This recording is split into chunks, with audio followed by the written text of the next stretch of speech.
Кыргызстанда азыр боор оорусу боюнча жана башка оорулар боюнча Кыргызстан Борбор Азияда алдыңкы сапка чыктык. Мен дайым айтып келем, мына ушул жерде отурган 90 депутатка кайрылгандардын көпчүлүгү боорум алмаштырам, бөйрөгүм алмаштырам, жана башка боюнча бүт акча бергиле, Индиядан, Туркиядан операция болуп келем деп акча сурагандын бардыгы. Себеби эмнеде? Суу, экинчиден биз мал сойгондо оорулуу малды эмне жеп атабыз, эмне ичип атабыз Кыргызстанда? Бүт аябай чоң суроо ушулчу. Ушул маселеге киришипсиздер. Алмаз Акунжанович, өкмөт менен сүйлөшүп ушу ветеринарияга тескерисинче биз жанагы айылдарга чейин штаттарды ачып берип, анан азыр болор болбос айлык алышат. Ошолордун айлыктарын көтөрүп тескерисинче ушу ветеринария кызматына биз абдан чоң колдоо көрсөтүшүбүз керек азыр.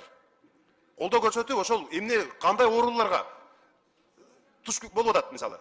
Ошонун бардыгын карап туруп, ушул тармакка бир чоң көңүл бурушубуз керек. Бюджет келатканда ушу ветеринарлардын айылдары азыр барбай атышат да. Ишин таштап Россияга кетип калган ветеринарлар өтө көп мисалы. Жаңыбек Калканович, айлыктары аз турабы? Ошон үчүн ар бир айылдарга штаттарды ачкыласыздар. Биз ушул жогорку кеңештен колдоп беришибиз керек. Мен ошол жерде эмне жеп, эмне ичип атканын силер карап уруксат беришиңерди мен колдойм толук.